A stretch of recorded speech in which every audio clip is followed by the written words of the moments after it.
Not Krishna, क्योंकि श्री कृष्ण जी ने तो ये कैसे कि उन्होंने जन्म नहीं लिया, उनके माता है पिता है, श्री राम रूप में वही विष्णु आए, उनका जन्म हुआ।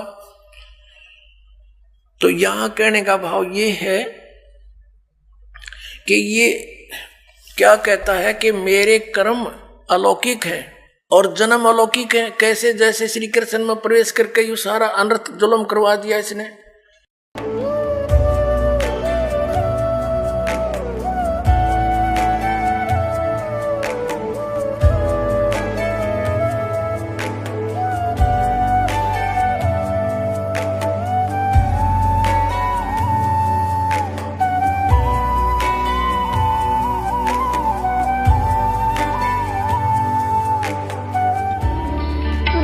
परमात्मा को पाने तथा उसका वास्तविक लाभ प्राप्त करने के लिए पवित्र बाइबल में प्रमाण है कि प्रभु ने मनुष्य को अपना ही स्वरूप बनाया। 6 दिन में सृष्टि रचकर 7वें दिन विश्राम किया। कुरान शरीफ में प्रमाण है कि हजरत मोहम्मद को खुदा स्वयं कह रहे हैं कि मैंने तुम्हें उस परमात्मा की महिमा बताने के लिए भेजा है। वो परमात्मा कबीर है जिसने 6 दिन में सृष्टि रची तथा 7वें दिन तख्त पर जा विराजा। उसकी खबर किसी बाखबर से पूछकर तो देखो। कृपया अवश्य सुनिए जगत गुरु तत्वदर्शी संत रामपाल जी महाराज के अमृत वचन। ब्रह्म कह रहा है कि मेरी उत्पत्ति तो हुई है, ये गीता ज्ञानदाता श्री कृष्ण में प्रवेश करके ये काल बोलता है, ब्रह्म बोलता है। ये कहता है कि मेरे कर्म और जन्म अलौकिक होते हैं। अलौकिक कैसे होते हैं? स्वयं किसी के सामने प्रकट नहीं होता, ये गुप्त रहता है। गीता जी अध्याय नंबर 7 के श्लोक नंबर 24 और 25 में स्पष्ट किया है इसने। देखिएगा अध्याय नंबर 7 श्रीमद् भगवत गीता श्लोक नंबर 24 में, बुद्धिहीन मेरे अनुत्तम अविनाशी परम भाव को न जानते हुए मन इंद्रियों से परे मुझ सच्चिदानंद परमात्मा को अव्यक्तम माम व्यक्तिम आपनम मनन्ते। इसका अर्थ हम ऐसे भी पढ़ेंगे। इन तड़ंगा करने की चेष्टा की है क्योंकि जहां इनकी समझ में नहीं आया इन्होंने गलती कर डाली। देखना, व्यक्तिम अव्यक्तम माम व्यक्तिम आपनम मनन्ते। अव्यक्तम माम मुझ अव्यक्त को, ये बुद्धिहीन मेरे अनुतम ये घटिया विनाशी परम भाव को यानी विशेष नियम को नहीं जानते। मुझ अव्यक्त को मैं छुपा रहता हूं और मुझे ये व्यक्तिम यानी मनुष्य रूप में कृष्ण रूप में प्राप्त हुआ मानते हैं। I am not Krishna. क्यों?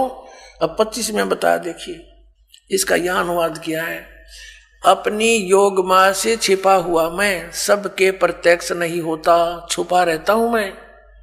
यह अज्ञानी जन समुदाय मुझ जन्म रहित अविनाशी को, अविनाशी परमेश्वर नहीं अविनाशी को नहीं जानता और ये मुझे इसलिए ये व्यक्तिम, ये देखो ये 24वां श्लोक है, व्यक्तम अव्यक्तम व्यक्तिम आपनम मनन्ते माम अबुधे।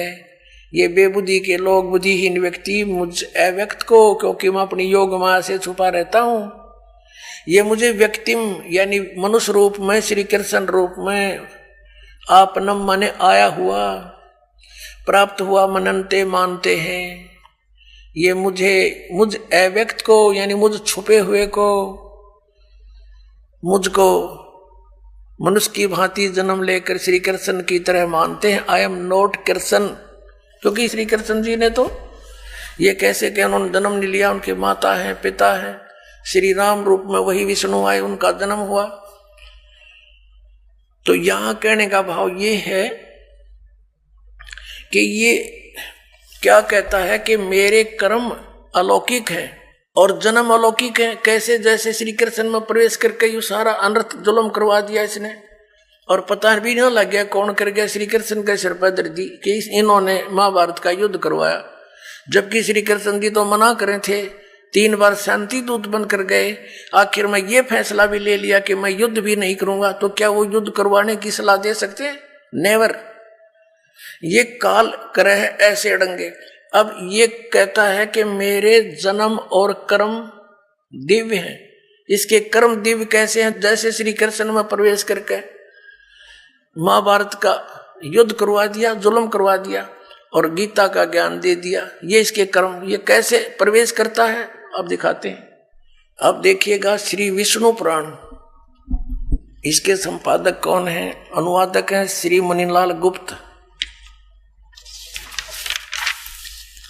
ये कहाँ से मुद्रित है?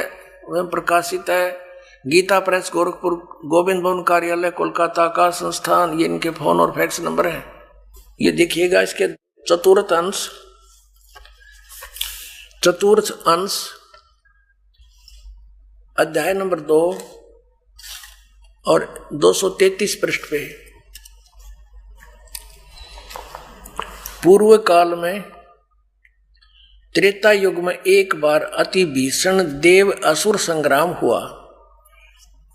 देवताओं और राक्षसों का आपस में युद्ध हुआ। उसमें महाबलवान दैत्यगण से पराजित हुए देवताओं ने भगवान विष्णु की आराधना की। तब आदि अनंत सुन अशेष जगत प्रतिपालक श्री नारायण ने देवताओं से प्रसन्न होकर कहा, आप लोगों का जो कुछ अभिष्ट है वह मैंने जान लिया है। उसके विषय में यह सुनिए। राज ऋषि ससाद का जो पुरंजय नामक पुत्र है, उस अक्षत्रिय श्रेष्ठ के शरीर में मैं अंश मात्र से स्वयं अवतीर्ण होकर, यानी कुछ समय के लिए, संपूर्ण दैत्यों का नाश करूंगा। अतः तुम लोग पुरंजय को दैत्यों के वध के लिए तैयार करो। अब आगे फिर दिखाते हैं और कंसेप्ट क्लियर। 242 पृष्ठ पे यही वही चतुर्थ अंश अध्याय नंबर 3 और पृष्ठ नंबर 242 पे श्री विष्णु पुराण। तीसरा अध्याय। पूर्व काल में रसातल में मोने नामक 6 करोड़ गंधर्व रहते थे। उन्होंने समस्त नागकुल के प्रधान रतन और अधिकार छीन लिए थे।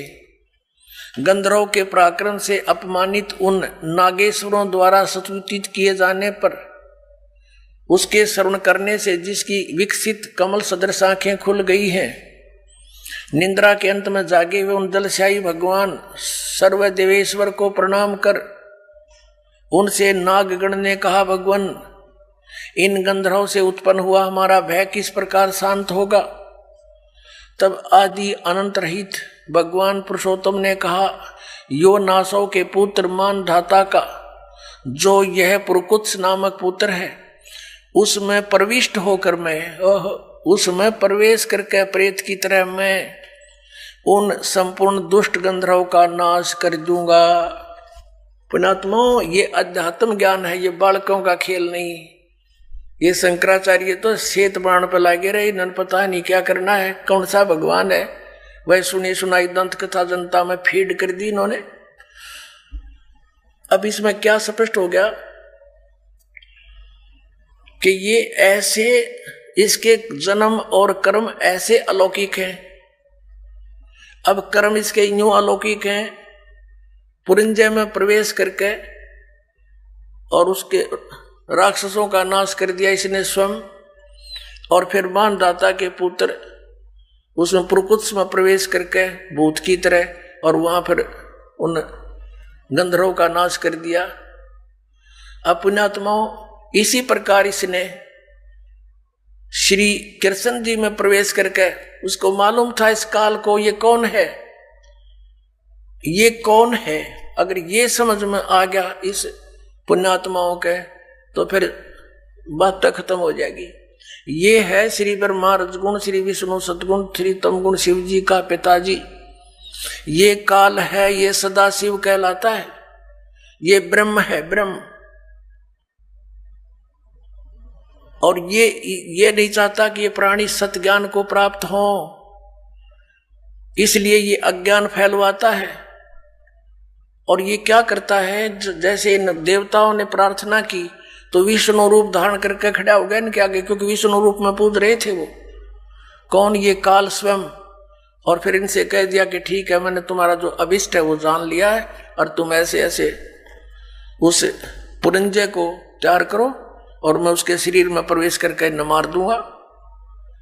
ऐसे ही इसने फिर पुरकुत्स के शरीर में प्रवेश होकर, कोई नाग ये सर्प नहीं, एक नाग गोत्र के मनुष्य थे, अच्छी आत्माएं, उनके साथ इनका गंधर्वों के साथ युद्ध हो गया। तो उस नागेश्वरों ने जब स्तुति की विष्णु भगवान की, युकाल खड़ा हो गया विष्णु रूप धारण करके, इसने प्रण किया हुआ कि मैं अपने वास्तविक रूप में कभी किसी को दर्शन नहीं देता। तो ऐसे उसने आकर के फिर उन्हें प्रार्थना की, तो उसने कहा ठीक है चलो मैं आता हूं और तुम पुरकुत्स को तैयार करो, मानदाता के पुत्र को, उसमें प्रवेश करके गंधर्वों का नाश कर दिया। तो ये ऐसे इसके कर्म और जन्म, इसके ऐसे कर्म अलौकिक है। और ऐसे गीता जी का ज्ञान बोला श्री कृष्ण में प्रवेश करके इस काल भगवान ने, ये काल भगवान कौन है? जैसे कि शिव पुराण में आपको दिखाया था, विद्वेश्वर संहिता के अंदर कि ब्रह्मा, एक समय ब्रह्मा और विष्णु जी का आपस में युद्ध हो गया इस बात पे। ब्रह्मा जी कहते मैं भगवान, मैं तेरा बाप, विष्णु जी कहते मैं तेरा बाप। इन दोनों का युद्ध हो गया इससे बात पे, क्योंकि इन सबको भ्रम हो जाता है कि मैं भगवान हूं, मैं भगवान हूं।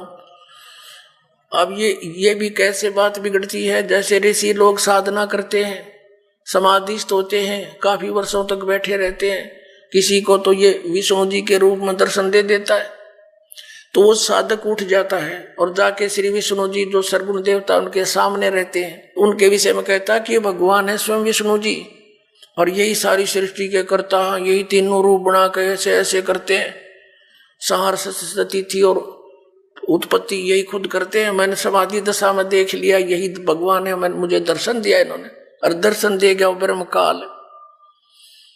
तो विष्णु जी को भ्रम हो गया कि आई एम गॉड। इसी प्रकार किसी को इसने ब्रह्मा जी के रूप में दर्शन दे दिए, उसने ब्रह्मा जी की महिमा गा दी कि ये पूर्ण परमात्मा, ये छुपाए हुए अपने आप को। तो ये भ्रम हजारों ने, सैकड़ों की संख्या में ऐसे उनके समर्थक हो गए, ऐसे विष्णु जी के हो गए। इन दोनों को भ्रम हो गया, ब्रह्मा जी को भ्रम हो गया कि मैं उत्पत्ति करता हूं, सब कुछ मैंने ही उत्पन्न किया है। इसी भ्रमणा से, इसी भ्रम में इन्होंने आपस में युद्ध कर लिया। तब इनके बीच में एक स्तंभ छोड़ा, एक पिलर तेजों में स्तंभ छोड़ दिया। इनका युद्ध तो बंद हो गया, उसकी खोज करने लगे ऊपर नीचे कितना लंबा चौड़ा है, ये असफल रहे। फिर वो स्वयं आकर प्रकट हो गया शिव जी का रूप धारण करके अपने पुत्र का। थोड़ी सी झलक दिखानी पड़ेगी, नहीं तो फिर आप विचलित हो जाओगे। यहां अधिक नहीं दिखाएंगे, आपको थोड़ा सा झलक देंगे, आप समझदार हो, देखिएगा। ये शिव महापुराण है, हिंदी टीका सहित भाग 1 श्री शिव महापुराण, श्री शिव महापुराण है ये। और ये है विद्या अवरिधि पंडित ज्वाला प्रसाद जी मिश्र कृत हिंदी टीका सहित, इसमें संस्कृत भी है। और ये खेमरा श्री कृष्णदास प्रकाशन मुंबई से प्रकाशित है।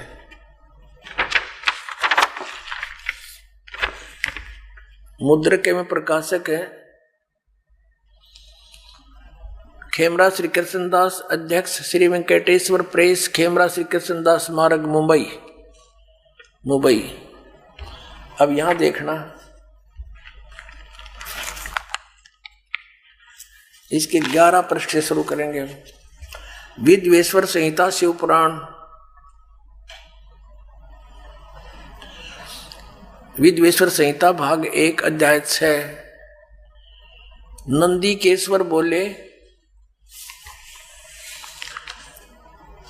हे योगिंद्र, आगे एक समय विष्णु भगवान शेष शैया पर अपने गरुड़ादि पार्षदों के संयुक्त लक्ष्मी सहित शयन करते थे।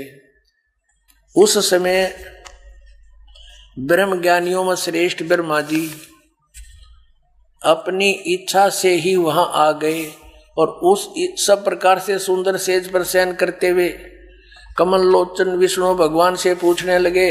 ब्रह्म ज्ञानी क्या का ब्रह्म ज्ञानी, देखो इसे ब्रह्म ज्ञानी है ये। और विष्णु तो पूछा तुम कौन हो जो मुझे देखकर अभिमानी पुरुष के समान शयन करते हो? हे वत्स उठो, देखो मैं तुम्हारा स्वामी आया हूं। आए हुए गुरु को देखकर जो अभिमान करता उस द्रोही मूड का प्रायश्चित होना उचित है। यह सुनकर विष्णु जी के अंतर में तो क्रोध हुआ, परंतु बाहर से शांत रहे और बोले हे वत्स, हे बेटा। विष्णु जी बोले ब्रह्मा जी को, हे बेटा तुम्हारा मंगल हो, बैठो इस आसन पर विराजो। इस समय तुम्हारा नेत्र कुटिल और मुख वक्र कैसे हो गया? क्रोध में बांगा मुंह क्यों कर रहा है तू? ब्रह्मा जी बोले वत्स विष्णु, बेटा विष्णु, तुमको समय के प्रभाव से अभिमान है। हे पुत्र, हे बेटा, विष्णु जी को ब्रह्मा जी संबोधित कर रहे हैं, हे पुत्र मैं तुम्हारा रक्षक और जगत का पिता मैं हूं। विष्णु जी बोले यह तो सब जगत मुझ में सतीत है, तुम चोर के समान किस प्रकार अपना कहते हो? तुम मेरी नाभि कमल से उत्पन्न हुए हो, इससे मेरे पुत्र हो, मुझे पुत्र कहना व्यर्था है। नंदीकेश्वर बोले इस प्रकार ब्रह्मा विष्णु दोनों ही रजोगुण से मुक्त होकर विवाद करने लगे। तब संपूर्ण देवता विमान में बैठ गए उस महाअद्भुत युद्ध को देखने आए और आकाश में उनके ऊपर फूल बरसाने लगे। वाह रे देवता हो, ये हमारे देवता, देवता माने अच्छी आत्माएं। अब दो व्यक्ति लड़ रहे हो तो क्या फर्ज बनता है एक जेंटलमैन का? उनको समझावे बुझावे, अलग अलग करे, कहीं इनको हानि ना हो जाए। हर हमारे देवता उन भगवाना के ऊपर तो फूल बरसावा, कहाँ कर दो काम, शाबाश बहुत अच्छा काम कर रहे हो तुम। वह लड़का मरने को तैयार है, देवता फूल बरसावे। ये है हमारे इतिहास जिनको हम पढ़ पढ़ कर बहरे हो लिए, सुन सुन के। अब ये तो ऐसे भगवान हैं जैसे इतनी बुद्धि रखते हैं ये भगवान, जिनको ये शंकराचार्य हमें पूजने के लिए कहते हैं और स्वयं भी पूजते हैं। ये तो एक चौथी पांचवी कक्षा के बच्चे लड़ते हैं ना, फिर अध्यापक पूछता है भी क्यों लड़ रहे हो? उसने उसका गला पकड़ रखा और उसने उसका, एक कहता है ये कहता है मैं तेरा बाप, वो कहता नहीं जी इसने पहले कहा था मैं तेरा बाप, और गुट्टुम गुट्टा। ये हमारे भगवानों के चरित्र आपके समक्ष इनके इतिहास में है। अब जब ये नू लड़ रहे थे, बीच में सतम खड़ा कर दिया इस काल ने, अकेले लड़के मर जाएंगे भी, तेरा काम अधूरा रह जाएगा। फिर इसने इनको ज्ञान देना शुरू किया। शंकर अपने पुत्र शिव का रूप बना के आ गया, कहीं ये विष्णु रूप धारण कर लेता है। देखना इसका प्रमाण आपको दिखाते हैं। हम पढ़ रहे हैं विद्वेश्वर संहिता, इसके 17 पृष्ठ पे संक्षिप्त सा देखेंगे। ये देखिएगा, अब 17 पृष्ठ पर आ गए हम, ज्यादा ना पढ़ेंगे, ज्यादा चेता पढ़ सकते हो अपने लेकर मोल इसको। विद्वेश्वर संहिता भाग 1 अध्याय 9 में अब नंदीकेश्वर बोले इस प्रकार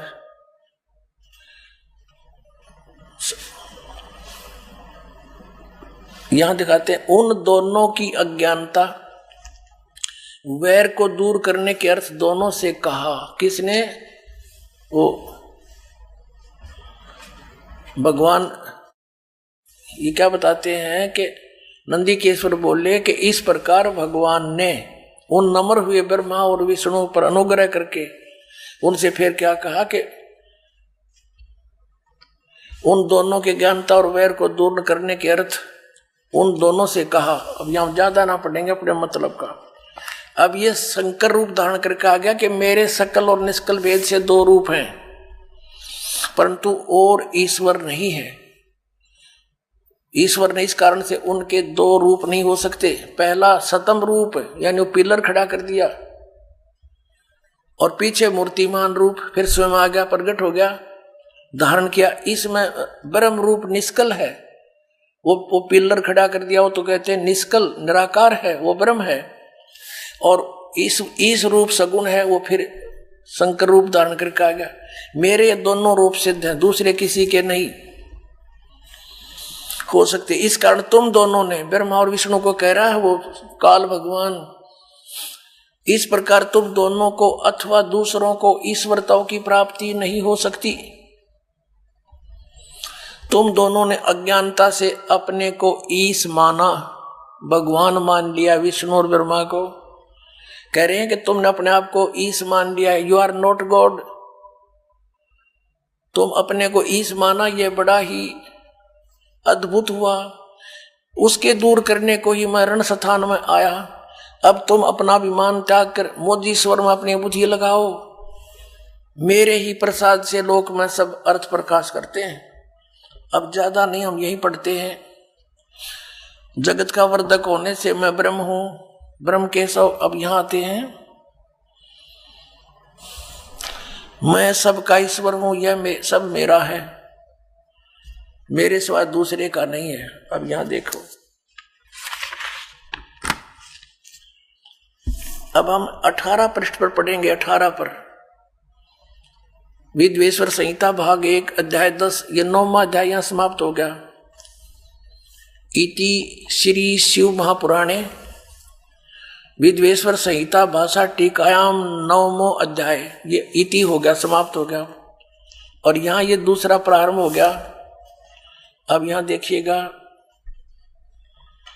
नीचे क्या कहता है, हे पुत्रों, यह कृत आपने तप से प्राप्त किया है। कौन सा कृत?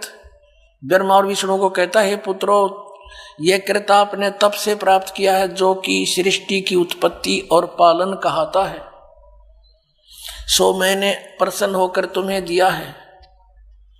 इसी प्रकार दूसरे 2 कृत रुद्र और महेश को प्रदान किए हैं। ये 4 हो गए, ब्रह्मा और विष्णु और रुद्र और महेश। और 5वां यू बोल रहा, यो कौन? ये काल रूपी ब्रह्म है। अब देखो, फिर ये कहता है मेरा एक ब्रह्म ओम नाम है। ये पृष्ठ नंबर 19 पर, वही विद्वेश्वर संहिता अध्याय 10। इस कारण उस अज्ञान की सिद्धि के निमित्त ओंकार नामक मंत्र जप करो। यह अभिमान का दूर करने वाला है। सोई निज मंत्र उपदेश करते हैं। यह ओंकार मेरे मुख से उत्पन्न होने से मेरे ही रूप का बोधक है और महामंगल करने वाला है। यह वाचक है, मैं वाच्य हूं। यह मंत्र मेरा आत्मा है, उसके स्मरण से मेरा स्मरण होता है। उत्तर की ओर के मुख से अकार और पश्चिम के मुख से उकार, दक्षिण के मुख से मकार और पूर्व के मुख से बिंदु और मध्य के मुख से नाद उत्पन्न हुआ। इस प्रकार, ये बीच में संस्कृत है, इस प्रकार 5 प्रकार से यह निर्गत हुआ। वह सब एक होकर ओम ऐसा एकाक्षर हो जाता है। अब स्पष्ट हो गया कि ये ओम अक्षर इस सब अवयव से एक होकर ये ओम ऐसा एकाक्षर हो जाता है। अभी आपको श्रीमद् भगवत गीता अध्याय नंबर 8 के श्लोक नंबर 13 में दिखाया था कि ओम इति एकाक्षरम ब्रह्म विवहारण माम अनुसमरण यह प्रयाति तदंति हम सयाति परमाम गतिम। मुझ ब्रह्म का यह गीता ज्ञान भी यही काल ऐसे प्रवेश करके श्री कृष्ण में प्रवेश करके बोल रहा है, जैसे मानधाता के पुत्र प्रकृष्ट में प्रवेश होकर उन गंधर्वों का नाश कर दिया और उधर से पुरंजय के अंदर प्रवेश होकर असुरों का नाश कर दिया। ऐसे श्री कृष्ण में प्रवेश होकर के अर्जुन को युद्ध के लिए तैयार कर दिया और गीता का ज्ञान वेदों वाला और कुछ अपनी अटकल लड़ा के इसमें ज्ञान दे दिया। तो ये ब्रह्म बोल रहा है, जो ब्रह्मा विष्णु महेश रुद्र इन सब का पिता है और दुर्गा इन सब की माता है। अब ये तो कह रहे हैं आदरणीय शंकराचार्य और सारे पवित्र हिंदू धर्म के गुरुजन कहते हैं कि केवल ब्रह्मा विष्णु महेश ही की पूजा करो, सर्वेश्वर महेश्वर है। और विष्णु जी कह रहा है कि मैं तो दुर्गा देवी की पूजा करता हूं, दुर्गा की, और इस तो ऊपर मैं किसी भगवान को नहीं जानता। ये इनका स्पिरिचुअल नॉलेज इनके गॉड का, भगवान का है जिसको ये पूज रहे हैं। दुर्गा कह रही है हिमालय को श्री देवी पुराण में 7वें स्कंद में 562 पृष्ठ पे कि केवल उस ब्रह्म की पूजा करो और सब बातें छोड़ दो। उसका ओम नाम है, ओम नाम के जप से उसकी प्राप्ति होगी, उस ब्रह्म को पा जाओगे जो ब्रह्म लोक में रहता है। और ये ब्रह्म क्या कहता है कि मेरा तो एक ओम अक्षर है और इसकी साधना करने से ओम से जो होने वाली परम गति है वो प्राप्त हो जाएगी। कहाँ जाएंगे? ब्रह्मलोक में। ब्रह्मलोक में गए हुए प्राणी भी फिर पुनरावृत्ति में। गीता जी अध्याय नंबर 8 के श्लोक नंबर 16 में लिखा, देखिएगा। अब ये तो आपने अध्याय नंबर 8 का और श्लोक नंबर 13 अभी पढ़ा था पहले भी, फिर देख लेते हैं। ओम इति एकाक्षरम ब्रह्म विहरण माम अनुसमरण ये प्रियाति तजंदेहम सयाति परमाम गतिम। ओम, ओम एक अक्षर, माम ब्रह्म, मुझ ब्रह्म का केवल यह एक अक्षर ओम है। ओम का इन्होंने अनुवाद ऐसे किया है, ऐसे कहो तो ऐसे लिख लो, एक का बात है। तो उसकी परम गति होती है जो ओम नाम के सतर की, वो कहाँ जाता है? ब्रह्मलोक में चला जाता है। जैसे अभी आपने श्री देवी पुराण में पढ़ा कि श्री देवी जी कहती हैं कि तुम ओम नाम का जाप कर और उस ब्रह्म को प्राप्त हो जाएगा, ब्रह्मलोक में चला जाएगा। अब ब्रह्मलोक में गए प्राणी फिर पुनरावृत्ति में आते हैं, देखिएगा। ये गीता अध्याय नंबर 8 का और श्लोक नंबर 16। हे अर्जुन, ब्रह्मलोक पर्यंत सब लोग पुनरावृत्ति में हैं। यहां देखना, इन्होंने स्टार लगा रखे पुनरावृत्ति का, यहां परिभाषित किया है, अर्थात जिनको प्राप्त होकर पीछे संसार में आना पड़े, ऐसे इसको पुनरावृत्ति कहते हैं। ब्रह्मलोक तक पर्यंत, ब्रह्मलोक तक जितने भी लोग हैं उनमें गए हुए प्राणी भी पुनरावृत्ति में जन्म मृत्यु होती है। और ये स्वयं भी स्वीकार करता है गीता ज्ञानदाता कि अर्जुन तेरे और मेरे बहुत जन्म हो चुके, तू नहीं जानता मैं जानता हूं।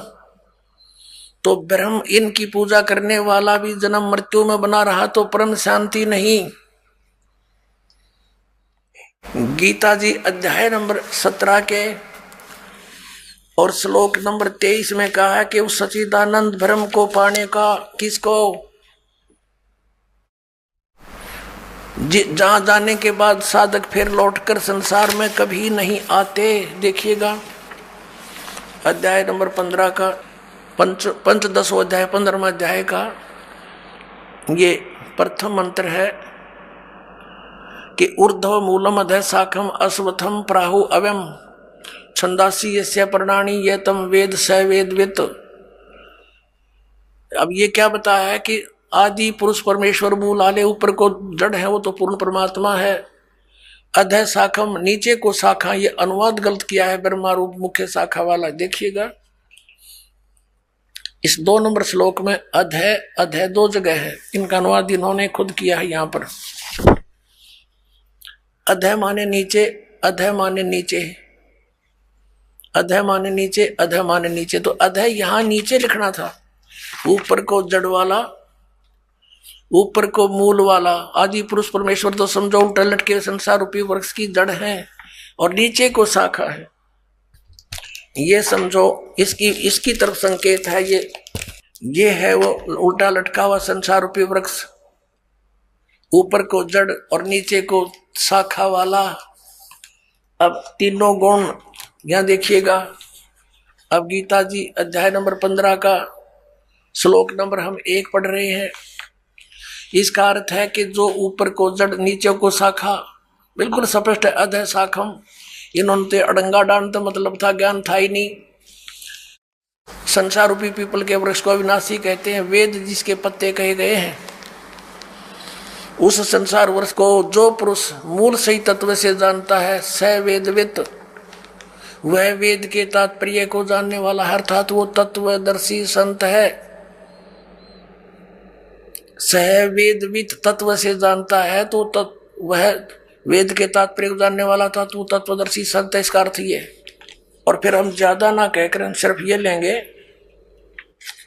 के 15वें अध्याय के 4 श्लोक में स्पष्ट किया है कि जब तत्वदर्शी संत मिल जा तो तत्व ज्ञान रूपी शस्त्र के द्वारा इस ज्ञान रूपी अंधकार को समझकर इसका नाश करके उसके पश्चात परमेश्वर के उस परम पद की खोज करनी चाहिए, जहां जाने के बाद साधक फिर लौटकर कभी संसार में नहीं आते। देखिएगा यहां से लेंगे क्या लिखा कि उस संसार वृक्ष की तीनों गुण रूप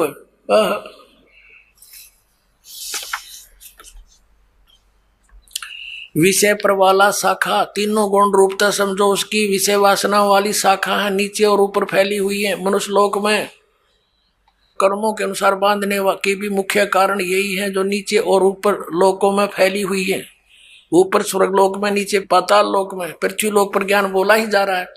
अब ये तीनों गुण रूपी शाखा है। 3 गुण क्या है? रजगुण ब्रह्मा, सतगुण विष्णु, तमगुण शिव जी। देखिए मार्कंडेय पुराण, प्रकाशक मुद्रक, गीता प्रेस, गोरखपुर, गोविंद भवन कार्यालय, कोलकाता का संस्थान। ये इनके फैक्स और फोन नंबर है। इसके 123 पृष्ठ पर देखिएगा,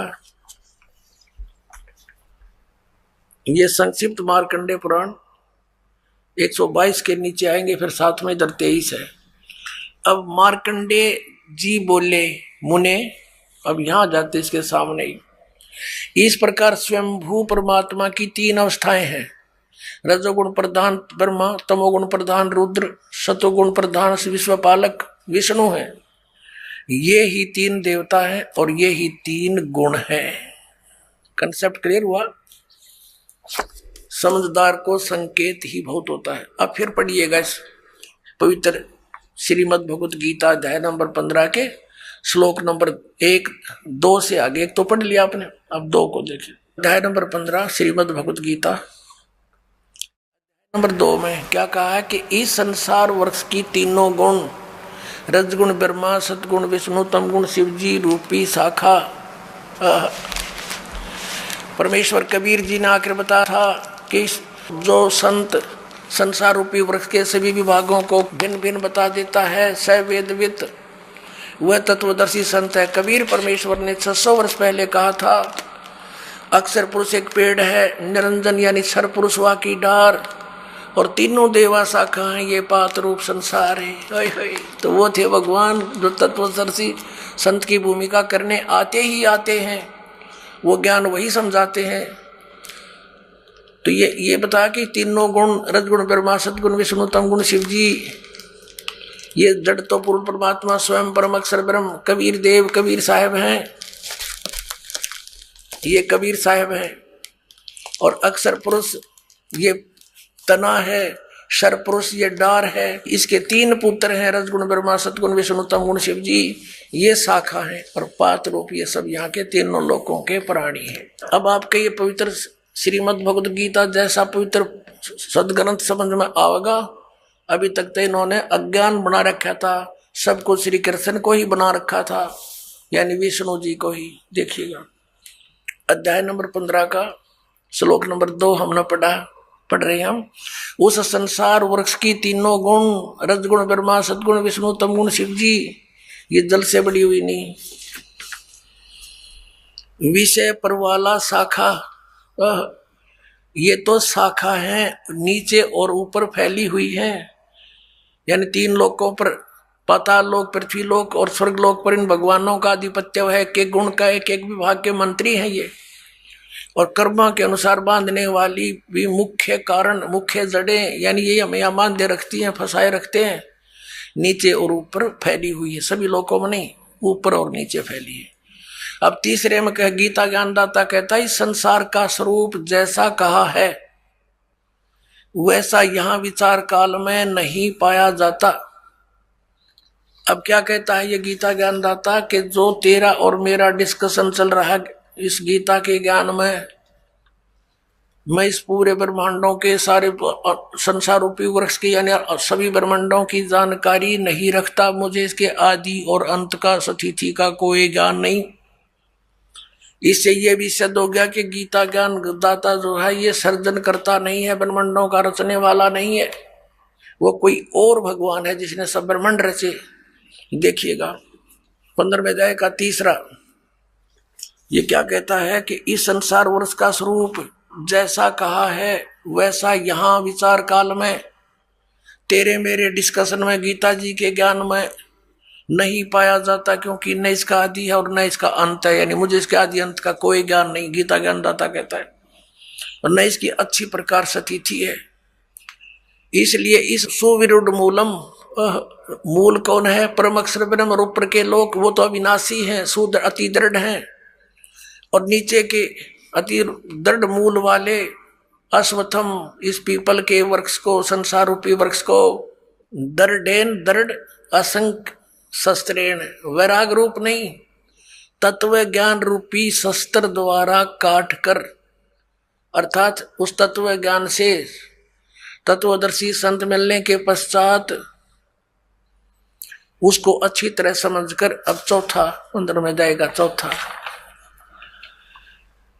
उसके पश्चात उस परम पद रूप परमेश्वर को भली भांति खोजना चाहिए, जिसमें गए हुए पुरुष यानी साधक फिर लौटकर संसार में नहीं आते, और जिस परमेश्वर से पुरातन संसार वृक्ष की प्रवृत्ति विस्तार को प्राप्त हुई है, अर्थात जिस परमात्मा ने सारे संसार रूपी वृक्ष की रचना की है, सारे ब्रह्मांडों की रचना की है, उसी आदि पुरुष नारायण की मैं शरण हूं आदम पुरुषम। उसी आदि पुरुष यानी गीता ज्ञानदाता से कोई अन्य है उसकी शरण में हूं, इस प्रकार दृढ़ निश्चय करके उस परमेश्वर का पर्वदेवा ने पूजा करनी चाहिए। ये तो अपनी अटक लड़ाते हैं, जैसा ये करते हैं ध्यान दोन, परपदेवा ने उसकी पूजा करनी चाहिए। गीता ज्ञानदाता कहता है कोई और है वो पूज्य। पुण्यात्मा, सुबह के सत्संग में विषय था कि तीन परमात्मा मुख्य रूप में, तीन पुरुष, सरपुरुष, अक्षर पुरुष और परम अक्षर पुरुष। तो यहां पर जो परम अक्षर पुरुष है, हम उसकी तरफ संकेत करते हैं कि वो है वो पूज्य। वो कौन है? स्वयं कबीर भगवान है, कबीर देव है, जिसने 600 वर्ष पहले आकर वो लीला की थी, जो वेद बताते हैं और हमारे सदग्रंथों में विद्यमान है। अब इस विषय को ज्यादा ना बढ़ाकर दास उस प्रसंग पर आते हैं कि गीता ज्ञान दाता तो कहता है कि उस परम अक्षर ब्रह्म की पूजा करो,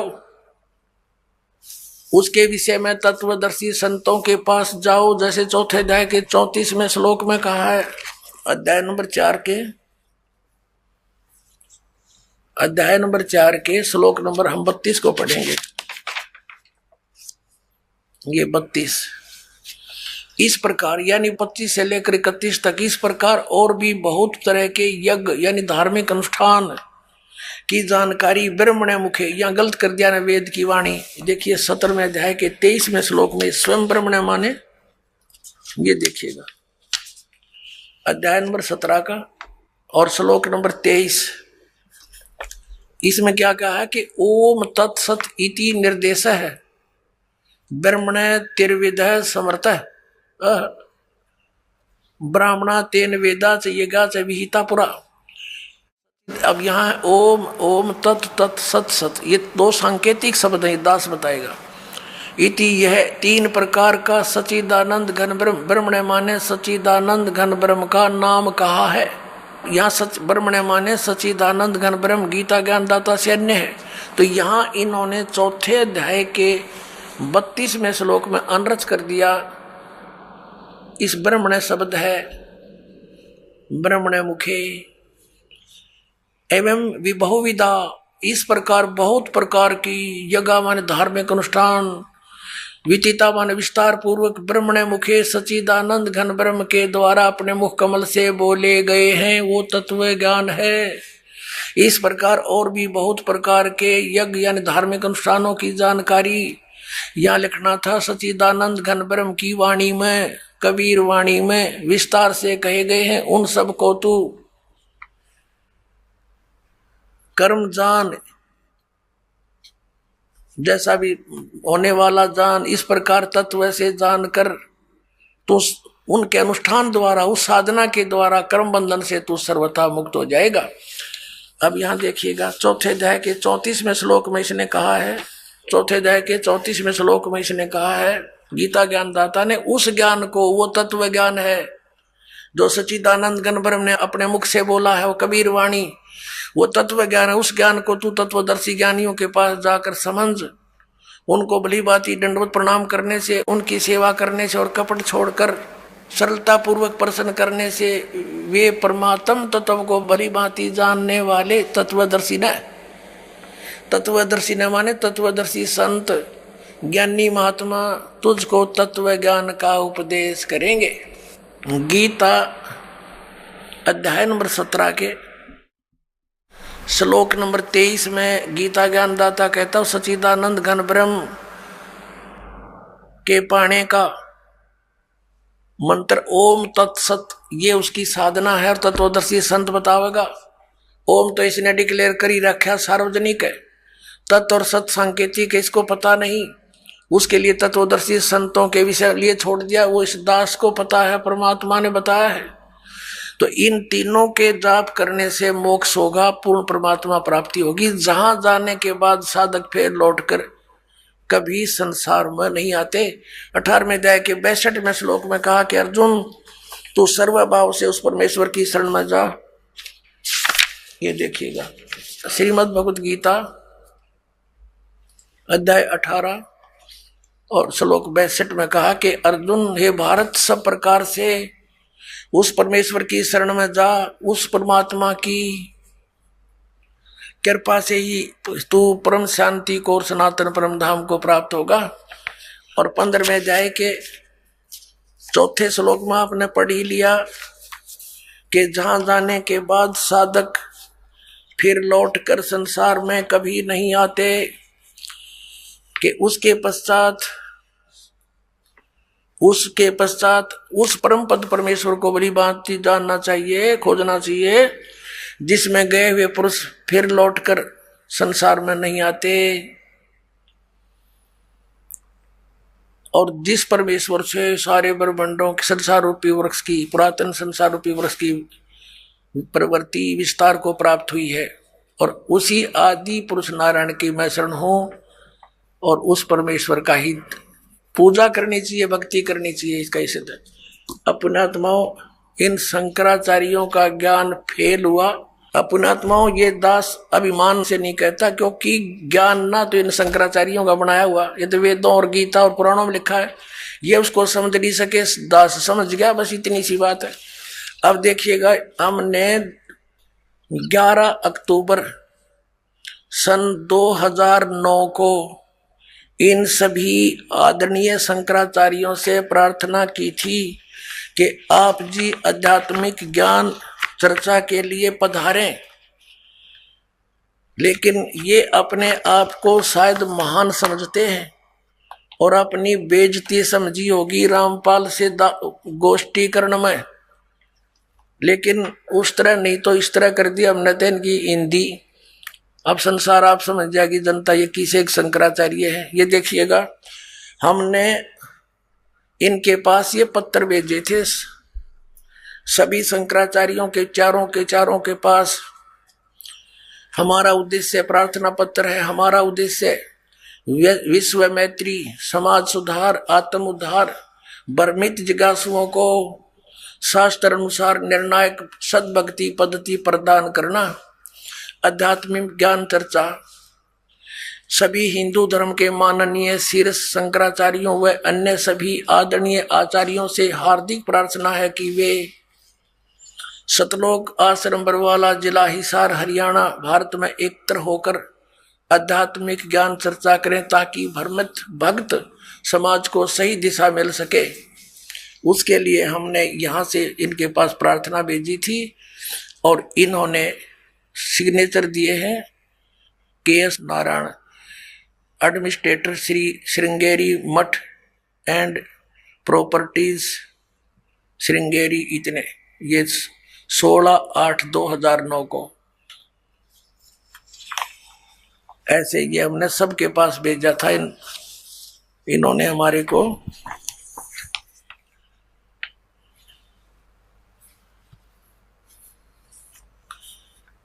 ये पत्र प्राप्त किया प्रेमचंद्र उपाध्याय प्रबंधक ज्योतिष मठ, ज्योतिष आचार्य ज्योतिष मठ उसको। तो इस तरह हमने बाई हैंड ले जाके बाई रजिस्ट्री करवा के और वो दिन रखा था और 2 चैनलों के माध्यम से करना था। देखिएगा इन्हीं पत्रों में है ये, इन्हीं पत्रों में ये है, यहां पर लिखा है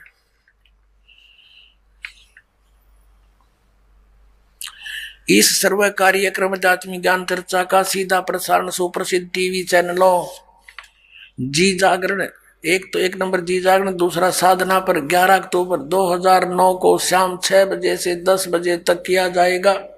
लेकिन ये नहीं आए, यहाँ पूरा प्रोग्राम इसी आश्रम में हुआ था। तो पुण्यात्मा, एक भक्त जो वहां गया था जोशी मठ में, तो उसने वो श्री स्वरूपानंद जी तो स्वयं तो मिले नहीं, उनके प्रबंधक से उनको साइन ले आए थे।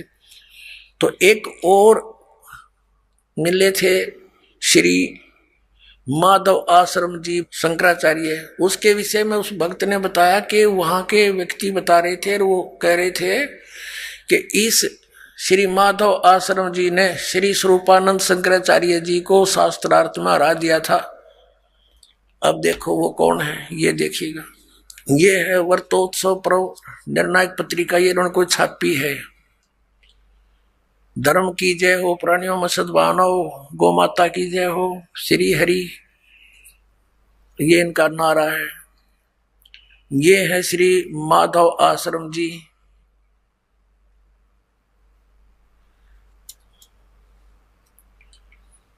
ज्योतिष पीठाधीश्वर, ये कहते हैं मैं अधिकारी, ये अपना अधिकार मानते हैं उस पर। ज्योतिष पीठाधीश्वर श्री मजद गुरु शंकराचार्य अनंत श्री विभूषित श्री स्वामी माधव आश्रम जी महाराज, ज्योतिर्मठ बद्रिकाश्रम हिमालय, श्री कृष्ण बौद्ध धाम 7 शंकराचार्य मार्ग, सिविल लाइन, दिल्ली चम्बन से यह यहाँ छपी है। और इनका भगवान कौन है, ये इनके भगवान देखिएगा। समाचार पत्र पंजीकृत धर्म सम्राट, ये नाम कोई है इनका। जगत गुरु शंकराचार्य ज्योतिष पीठाधीश्वर अनंत श्री स्वामी माधव आश्रम जी महाराज, बद्रिका आश्रम हिमालय अध्यक्ष अखिल भारतवर्षीय धर्म संघ, ये इनके पूज्य देवता हैं। भगवान राम परिवार। अब न्यू क्या है, वो वहां के लोग कह रहे थे कि इसने श्री माधव आश्रम जी ने, इसका नाम है आदरणीय शंकराचार्य का माधव आश्रम जी महाराज, इन्होंने स्वरूपानंद जी को हरा दिया और पूजा इन किया है। ये इनके भगवान, इन रजगुण ब्रह्मा, सतगुण विष्णु, तम गुण शिव जी, इन तीनों देवताओं की पूजा श्रीमद् भगवत गीता जी के अंदर मना किया है। 7वें अध्याय के 10 से लेकर 12 और 20 से लेकर 23 के श्लोक में, वो आने वाले समय में आपको दिखाएंगे। और ये उन्हीं की पूजा करते हैं। तो पुण्यात्माओं, सौभाग्य आपका, आपको सत्संग मिला इस बरवाला आश्रम में। पूरे विश्व में कहीं भी सत्संग नहीं है। बोलो सतगुरुदेव की जय हो। परम पिता परमात्मा पूर्ण ब्रह्म सारी सृष्टि के रचनहार कबीर परमेश्वर जी की असीम कृपा से आप पुण्यात्माएं सत्संग सुनने के लिए उपस्थित हुए। परमात्मा बताते हैं, मात पिता मिल जाएंगे 184 माँ, सतगुरु सेवा और भक्ति या फिर मिलन की ना। परमात्मा स्वयं आकर के हमें जगाते हैं। हम मोह ममता की गहरी नींद में सोए हुए होते हैं। वो परम पिता परमात्मा दयालु भगवान हमें आकर के याद दिलाते हैं मानुष जन्म दुर्लभ है, मिले न बारंबार। जैसे तरवर से पत्ता टूट गिरे, वो बहुर न लगता डार। मानुष जन्म पाए कर जो नहीं रटे हरि नाम। जैसे कुआ जल बिना फिर बनवाया क्या काम। बिन उपदेश अचंभ है, ये क्यों जीवत है प्राण। भक्ति बिना काठोर है, वो नर नाही पाषाण। अगम निगम को खोज ले, बुद्धि विवेक विचार। उदय अस्त का राज मिले, तो बिन नाम बेगारे। राम रटत कोडी भला, चू चू पड़े जो चामे। ये सुंदर शरीर किस काम का, जामुख नाही नाम। राम रटत दारिद्र भलो, टूटी घर की छान। वो सुंदर महल किस काम के, जहाँ भक्ति नहीं भगवान।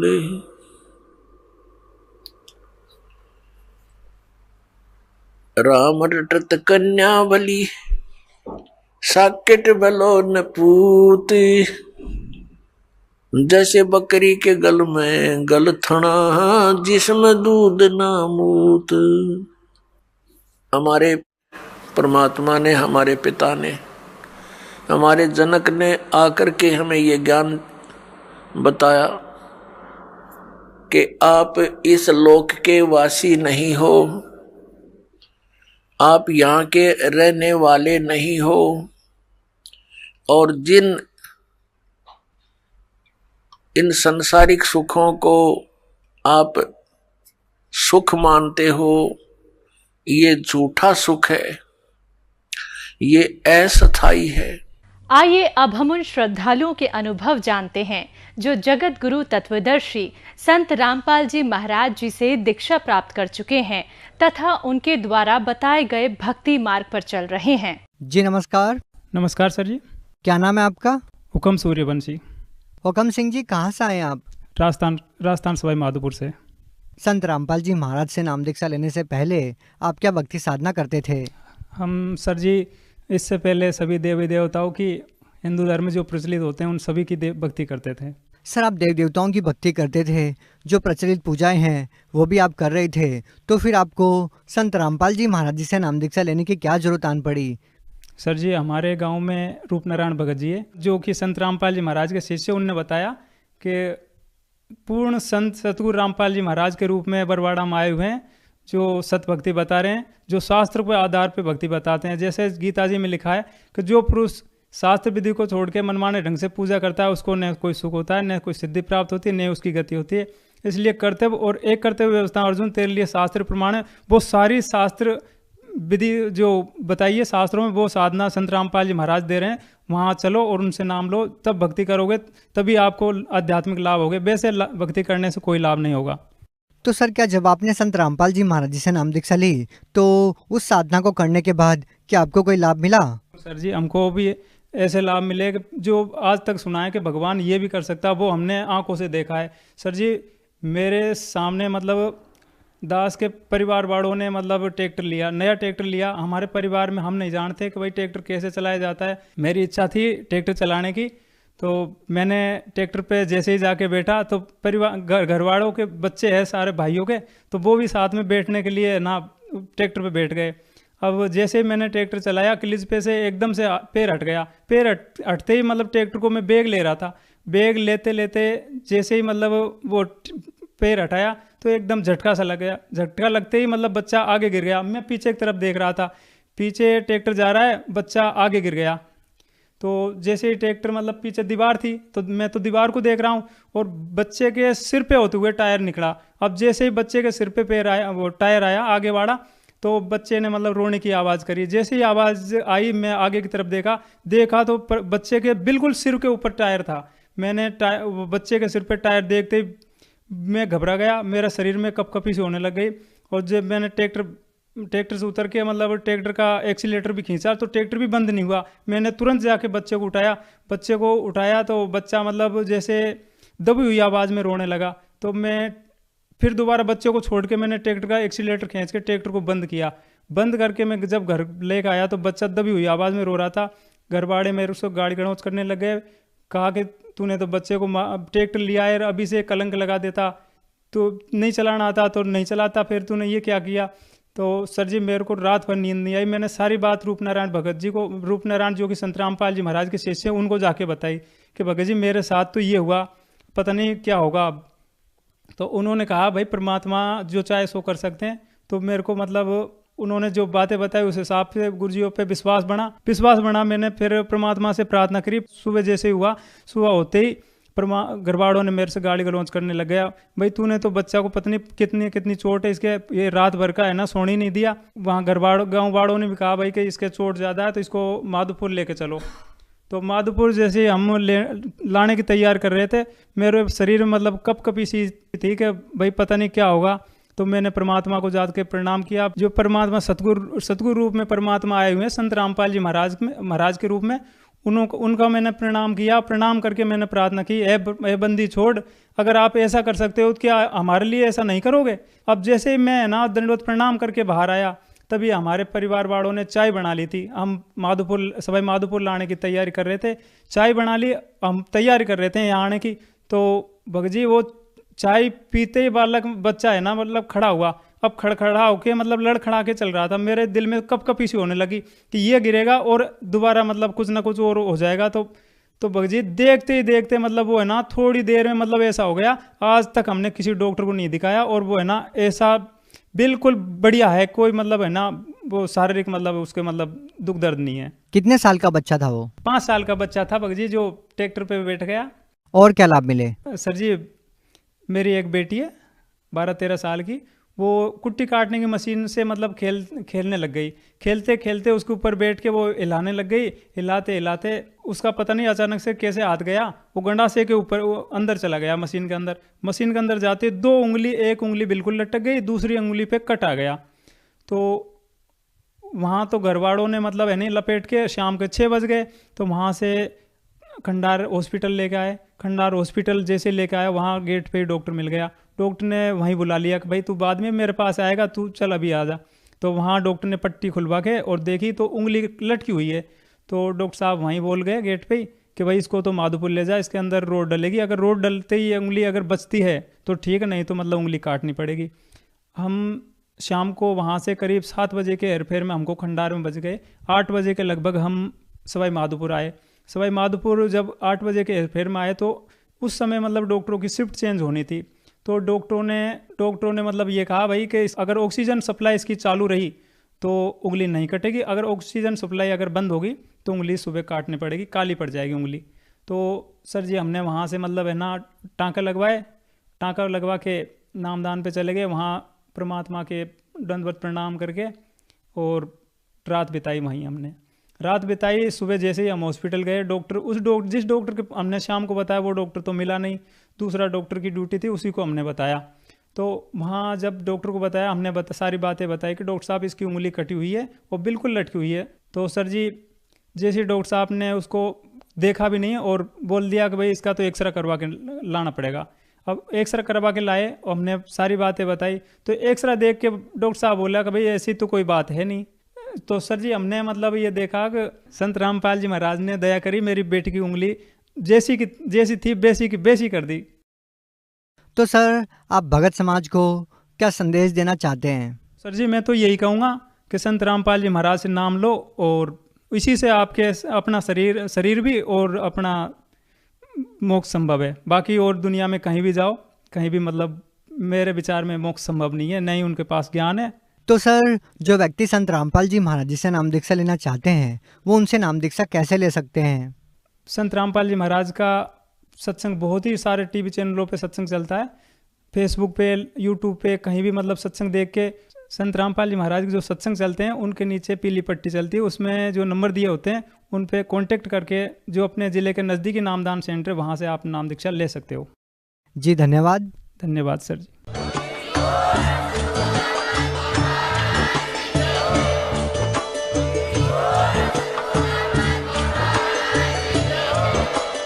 आप सुन रहे थे जगत गुरु तत्वदर्शी संत रामपाल जी महाराज जी के मंगल प्रवचन। अधिक जानकारी के लिए विजिट कीजिए हमारी वेबसाइट www.jagatgururampalji.org। संत रामपाल जी महाराज जी के शुभ आशीर्वाद से पूरे विश्व भर में 500 से भी ज्यादा नाम दीक्षा केंद्र हैं, जिन पर संत रामपाल जी महाराज जी द्वारा ऑनलाइन निशुल्क नाम दीक्षा दी जा रही है। अपने नजदीकी नाम दीक्षा केंद्र का पता करने के लिए संपर्क